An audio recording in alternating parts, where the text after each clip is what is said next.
रोज एक नई कहानी देखने के लिए चैनल को सब्सक्राइब करें और बेल आइकन दबाना ना भूलें। सरला अपनी बहू गौरी से बहुत खुश थी क्योंकि उसके काले कलूटे बेटे रमेश की शादी हुई एक गौरी लड़की से और उस गौरी मैम का नाम भी गौरी था। अब सरला को तो अपनी बहू पर बहुत गुमान था। एक रोज विमला सरला के घर आती है और वो सरला से कहती है, सरला क्या बात है, आजकल तो तू हम लोगों के साथ भी बैठने को नहीं आ रही है। विमला क्या बताऊं, घर से फुर्सत ही कहाँ मिलती है। जब से बहू आई है और भी काम बढ़ गया है। और बहू तो तूने बड़ी सुथरी लाई है, मोहल्ले में तेरी बहू के ही चर्चे और सब यही कह रहे हैं काले की बहू तो बड़ी सुंदर है। हाँ होगी भी क्यों ना सुंदर, मेरा बेटा कौन सा कम सुंदर है। सही कह रही है सरला तू, तेरा बेटा तो ऋतिक रोशन से भी ज्यादा सुंदर है। क्यों मजे ले रही है विमला, बोल देना साफ साफ कि मेरा बेटा काला है, लेकिन उसे बीवी कटरीना सी मिली है। लेकिन अब विमला के जाने के बाद सरला की बहू गौरी छत से कपड़े सुखाकर आती है और अपनी सास सरला से कहती है, माँ जी आपको पता है, मैं जैसे ही छत पर जाती हूँ वैसे ही पड़ोस वाली औरत मुझे काले की बहू कहने लगती है। अरे किसने कहा मेरी बहू को काले की बहू, मैं छोड़ूंगी नहीं उसे, कल से तू छत पर नहीं जाएगी बहू। ये सास बहू की बातें रमेश सुन रहा होता है।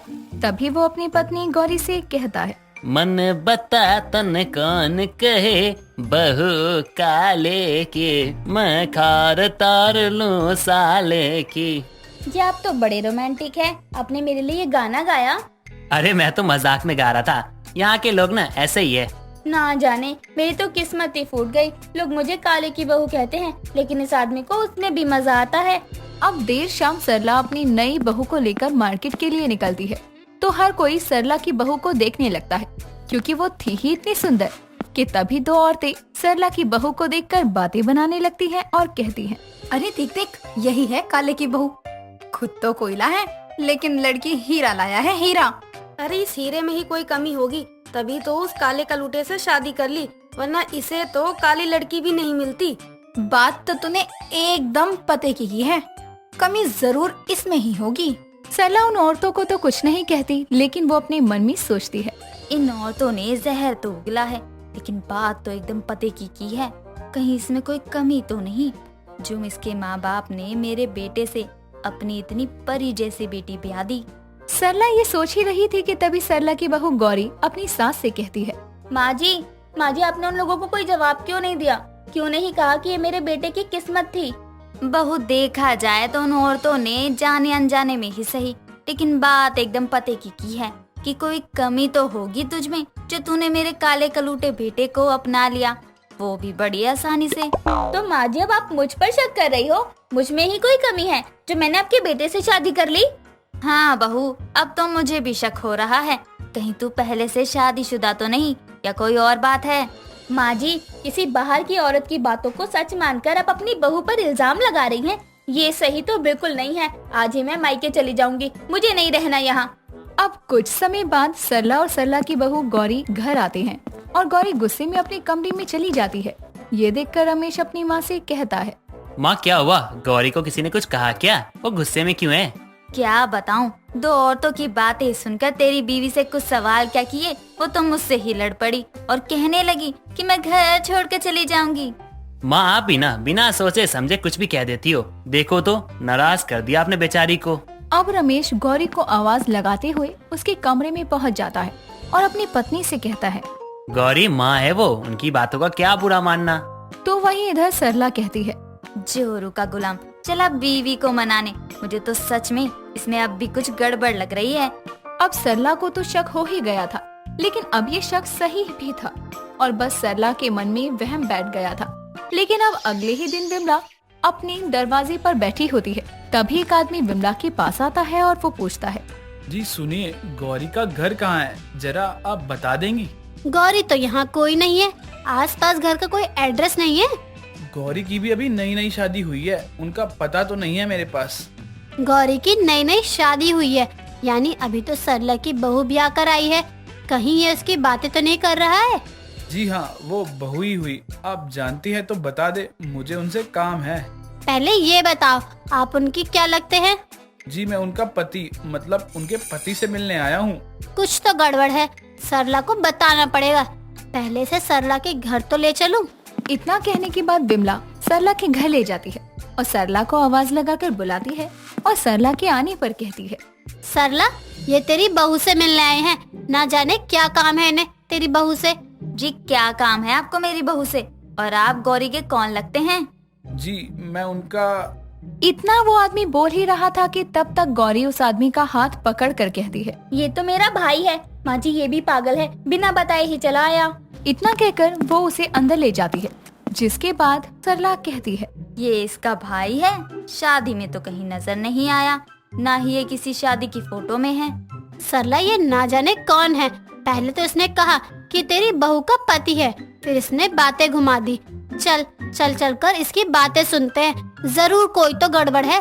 अब सरला और विमला जैसे ही कमरे के दरवाजे के बाहर उन दोनों की बातें सुनने जाते हैं तो वो सुनते हैं, तुम्हें यहाँ किसने आने को कहा? मेरी सास को पता चल गया तो वो मुझे घर से निकाल फेंकेगी। मैं यहाँ बस तलाक और एलिमनी के पैसे देने आया हूँ। लाओ दो और निकलो यहाँ से। और अब जब भी तुम्हें पैसे देने हो इस नंबर पर फोन करके आना। हाँ ठीक है, वैसे तुम यहाँ ठीक तो हो ना? हाँ यहाँ सब ठीक है, मैं खुश हूँ। तुम अब जाओ यहाँ से।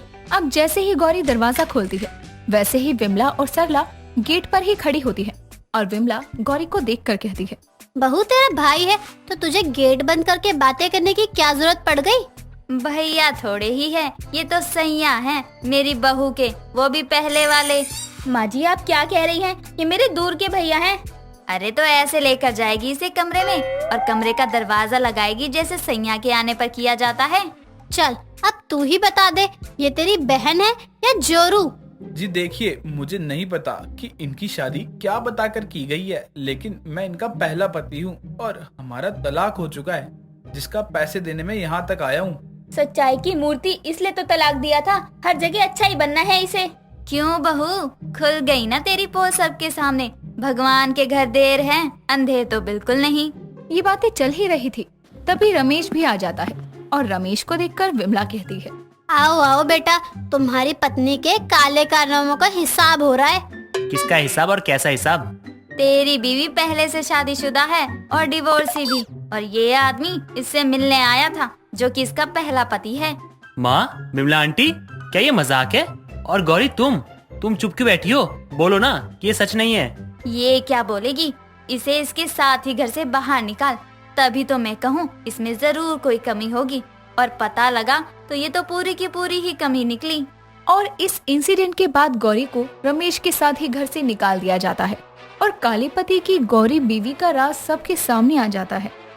जनवरी की कड़कती ठंड में रजाई में पड़े पड़े मोहिना घड़े की ओर देखे जा रही होती है कि तभी उसकी माँ अंजना उसे आवाज लगाती हुई कमरे में आती है और उसके आने की आवाज सुनकर मोहिना रजाई में फट से मुंह घुसाए बोलती है, हे भगवान, आज माँ के मुंह से जितनी मर्जी गालियाँ दिलवा देना, पर ठंड में नहाने की बात मत कहलवाना उनसे प्लीज। हाँ सुन रहे हो ना?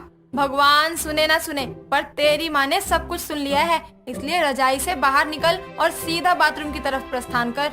माँ कहाँ से बोल रही हो? मुंह से बोल रही हूँ, पर लगता है तू कानों से नहीं सुन रही। अपनी आँखों से ये पलकों का पर्दा हटा, यहाँ खड़ी हूँ मैं। ओ आप आ गई, मतलब टाइम हो गया कॉलेज का। मैं अभी हाथ मुंह धोकर रेडी हो जाती हूँ।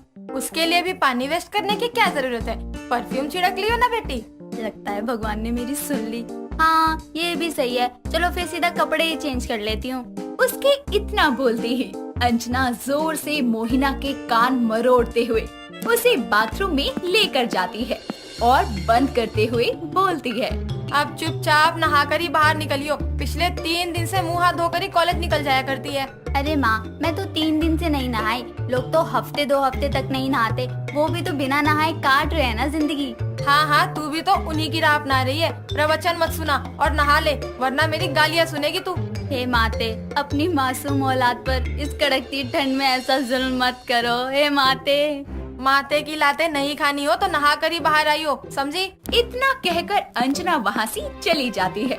तभी बाल्टी में रखे पानी को देखकर वो उसमें हाथ डालने के लिए करीब जाती है, फिर एकदम से हाथ पीछे करके बोलती है, कुछ हो जाए मोहिना, तू मजबूर होकर नहा नहीं सकती।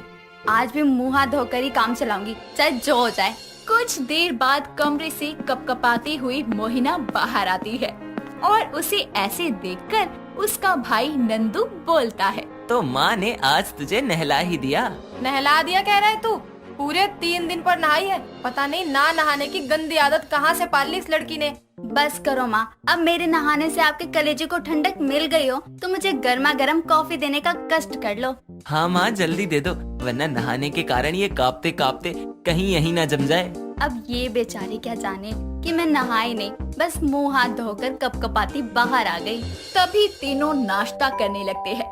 मोहिना को नहाने से नफरत नहीं थी, नफरत थी तो ठंड में नहाने से, और खासकर जनवरी फरवरी में पड़ने वाली कड़ाके की ठंड में। और उसकी इस आदत को लेकर उसकी माँ उसे हमेशा खरी खोटी सुनाया करती थी, पर उसे भी वो एक कान से सुनकर दूसरे कान से निकाल दिया करती। ये क्या, ऐसे क्या घूर रहे हो? मैंने क्या किया? तू फिर नहीं नहाई ना नालायक? अरे अब तो तेरा परफ्यूम भी तेरी बदबू को नहीं छुपा पा रहा।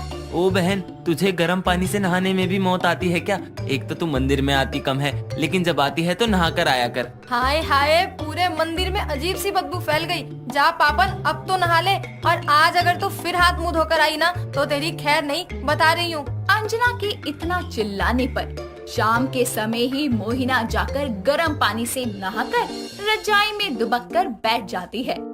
ऐसे ही समय बीतता है और उसकी शादी एक बहुत ही अच्छे परिवार के लड़के निहाल से हो जाती है। ससुराल आने के बाद भी उसकी ना नहाने की आदत जैसी की तैसी बनी रहती है। ऐसे ही एक दिन उसकी सास मालती उससे बोलती है, बहू, ओ बहू, जरा सुन तो। जी सासू माँ, कहिए क्या काम था? मैं सोच रही हूँ कि आज तुझे कुल देवी के मंदिर ले चलूं। इसी बहाने मुझे भी माँ के दर्शन हो जाएंगे और तुझे भी माँ का आशीर्वाद मिल जाएगा। इसलिए जा और जल्दी नहा धोकर आ जा। क्या मंदिर जाने के लिए नहाना पड़ेगा? मेरा मतलब सासू माँ, बाहर कितना कोहरा है, इतनी ठंड में नहाना जरूरी है क्या? हाँ तो क्या, भगवान के घर बिना नहाए जाएगी और तुझे नहाने से डर लगता है क्या? नहीं, ऐसा नहीं है, लेकिन इतनी ठंड में नहाऊं कैसे सासू माँ? जैसे मर्जी नहा, लेकिन नहाना तो पड़ेगा क्योंकि मंदिर में पवित्र होकर ही जाते हैं। मैं जा रही हूँ तैयार होने। मालती अपना फरमान सुनाकर चली जाती है और यहाँ नहाने का नाम सुनकर ही मोहिना का कांपना शुरू हो जाता है और वो अपने कमरे में जा ही रही होती है कि तभी उसकी नजर मंदिर में रखे गंगा जल पर जाती है और वो गंगा जल की शीशी उठाकर खुद से बोलती है, मिल गया बिना नहाए पवित्र होने का तरीका। इस गंगा जल को खुद पर छिड़क लेती हूँ, फिर मुझे मंदिर जाने के लिए नहाना नहीं पड़ेगा। इतना कहकर वो शीशी से थोड़ा सा गंगा जल हाथों में लिए अपने शरीर पर छिड़क लेती है और फिर पूजा की थाली तैयार करके मालती के कमरे में जाती है। तभी मालती बाथरूम से बाहर आती है और मोहिना उससे बोलती है, चलिए सासू माँ, मैं तैयार हो गई। बड़ी जल्दी नहा ली तो? इतनी देर में तो पानी भी गर्म नहीं होता जितनी देर में तो नहा कर आ गई। वो सासू माँ, आपने जल्दी तैयार होने को कहा था ना, तो मैं ठंडे पानी से ही नहा ली। और वैसे भी मुझे गर्म पानी से नहाने की आदत नहीं है। अरे गर्म पानी से क्या, ये बोल कि तुझे नहाने की आदत ही नहीं है। हाय दैया, आपको कैसे पता चला सासू माँ? क्योंकि सुबह से पानी ही नहीं आ रहा, तो तू क्या पड़ोसी के घर नहा कर आई है? तेरे ये बहाने सुनकर मुझे यकीन हो गया कि तू नहाने से कितना डरती है। सच बोल बहू, कितने दिन हो गए तुझे बिना नहाए? ज्यादा नहीं सासू माँ, यही कोई 4-5 दिन बस। 4-5 दिन? हाय राम, बिना नहाए तेरे कलेजे से खाना कैसे उतरता है? और इतने दिन पर तो कश्मीर में रहने वाले लोग भी नहा लेते होंगे। मोहिना के ना नहाने की आदत का पता चलने पर मालती उसे खूब खरी खोटी सुनाती है, तब भी उस पर कोई फर्क नहीं पड़ता। एक दिन अपने कमरे में बैठकर वो खुद से बातें करते हुए बोलती है, यार मेरा शरीर मेरी मर्जी, जब बिना नहाए मैं कंफर्टेबल हूँ तो सासू माँ का इसमें क्या जाता है? ऊपर से ना नहाकर मैं उनके पानी की भी तो बचत करती हूँ, वो नहीं दिखाई देता उन्हें। वैसे ना, मुझे एक स्ट्रॉन्ग फ्रेग्रेंस वाला परफ्यूम लाना पड़ेगा ताकि उसे लगाकर मैं बिना नहाए भी महक सकूं। वो खुद से बातें कर ही रही होती है कि तभी उसका पति निहाल कमरे में आता है और मोहिना उससे बोलती है, ए जी सुनिए ना, आप मुझे ऐसा परफ्यूम लाकर दो ना जिसकी फ्रेग्रेंस बहुत स्ट्रॉन्ग हो। क्यों, किसको रिझाने का इरादा है? हाँ तुम्हारी अम्मा को। कहा ना लेके आना, मतलब लेके आना, समझे? हाँ ले आऊंगा। अभी मैं सो जाऊं? हाँ तो मैंने कब रोका? दोनों लाइट्स ऑफ करके सो जाते हैं। ऐसे ही अगले दिन शॉल ओढ़े दूध की थैली लिए मोहिना घर आ रही होती है। तभी वो कांपती हुई खुद से बोलती है, हाय सर्दी, ये सासू माँ भी ना खुद तो रजाई में पड़ी आराम कर रही है और मुझे ठंड में दुकान भेज दिया। ऊपर से आज मुझे ना नहाए 3 हफ्ते हो गए हैं, इसलिए आज चाहते ही गर्म पानी कर कलेजे पर पत्थर रख नहा लूंगी। वो बोलते हुए बढ़ ही रही होती है कि तभी उसकी पड़ोसन कमली घर के बाहर सड़क पर पानी फेंक रही होती है। तभी सामने मोहिना आ जाती है और एकदम पानी उस पर फेंक देती है, जिससे मोहिना का मुंह गीला हो जाता है। तभी मोहिना बोलती है, ठंड, बहुत ठंड है, आज मैं नहाएगी नहीं। अरे मोहिना माफ करना, तुम पर गलती से पानी फेंक दिया। अरे कमली, तुमने तो मेरी आत्मा ही ठंडी कर दी। हाय सर्दी। इतना कहकर वो वहाँ से सर पर घर पहुँचती है तो जाते ही फर्श पर बिखरे पानी पर गिर जाती है और पूरी तरह गीली हो जाती है। तभी वाइपर लिए खड़ी मालती बोलती है, अरे बहू, मैं तो फर्श धो रही थी और तू आ टपकी। अरे मैं तो मुंह हाथ भी ठंडे पानी से नहीं धोती, लेकिन आज के मनहूस दिन एक बार ठंडा पानी मेरे ऊपर पड़ा और अब मैं ठंडे पानी में लिपटी पड़ी हूँ। सही कहा है किसी ने, जिससे जितना दूर भागो वो चीज उतनी ही पास आती है। दोस्तों, अगर आपको ये कहानी पसंद आई तो इसे लाइक करें, शेयर करें और कमेंट करके बताएं कि कहानी में आपको सबसे अच्छा क्या लगा।